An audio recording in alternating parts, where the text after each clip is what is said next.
I'm Tracy Baxter with today's Record News Watch.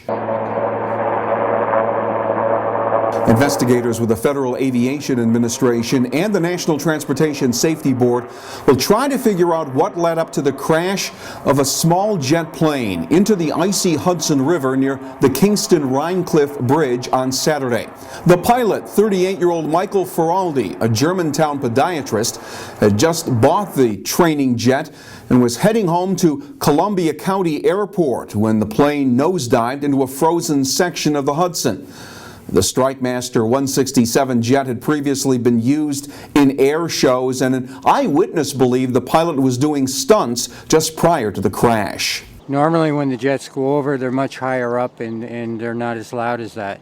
And so I came outside to see what was going on, and I saw this jet come over, this plane come over from west to east, and he did a couple of barrel rolls. And then he went over top the river, and it just went vertically down into the river. On Sunday, rescue divers recovered Feraldi's body along with the wreckage, a process made more difficult because of thick ice and leaking jet fuel. Friends described Feraldi as an avid pilot who often volunteered to fly chemotherapy patients to treatment appointments. Let's change our thinking, putting people first. Think in terms of students, graduation, achievement. Saying it's time to wake up to the new economic reality, Governor Andrew Cuomo will be proposing legislation this week that would cap the six-figure salaries of school district superintendents. The governor's office said the move would save districts and their taxpayers about $15 million. The Cuomo bill would provide for a salary of up to $125,000 a year for the smaller rural school districts and up to $175,000 for the larger districts. Superintendents would be subject to the cap once their current contracts expire.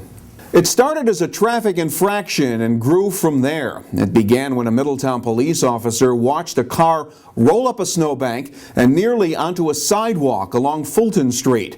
Inside the car were hypodermic syringes and burglars' tools that police believe were used during a recent break-in at nearby Dino's Deli in Middletown, where money and cartons of cigarettes were stolen.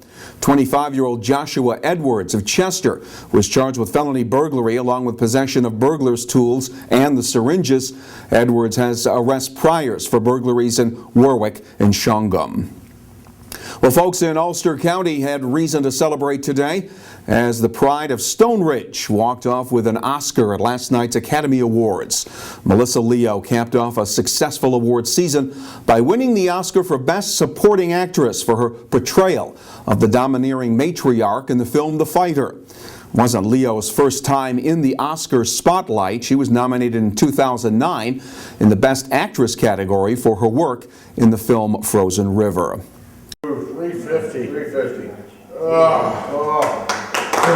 And when do you gain when you lose? Montgomery Mayor Stephen Brescia and Mikey Tuttle of Orange County Choppers reality TV fame have begun a weight loss competition to help a little Montgomery boy get well. 4-year-old Will Pahookie is battling leukemia, and the money will help his family deal with mounting medical expenses. 350-pound Mikey said didn't take much convincing from the mayor to get involved. The mayor approached me with this, you know, your initial reaction is to say no, because I want to stay at home and eat bonbons at night and watch Oprah, watch Donahue. But honestly, you know, after thinking about it for like 3 minutes, I was sold on it. You know, this is a really good cause, and it'll help me lose weight, you know, which is something I've always struggled with. To be focusing this on one individual like Will is really giving it sort of a sharp edge, and I think it's really kind of cut into my motivation, and it's really going to pull me along. Mayor Brescia hopes he and Mikey can raise between $20,000 and $30,000 in pledge money over the next 45 days for little Will and his fight. A segment on the Weight-a-thon event will air in an upcoming episode of American Chopper on the Discovery Channel. Well, the sun will be a welcome sight tomorrow after today's heavy rain and cloud cover.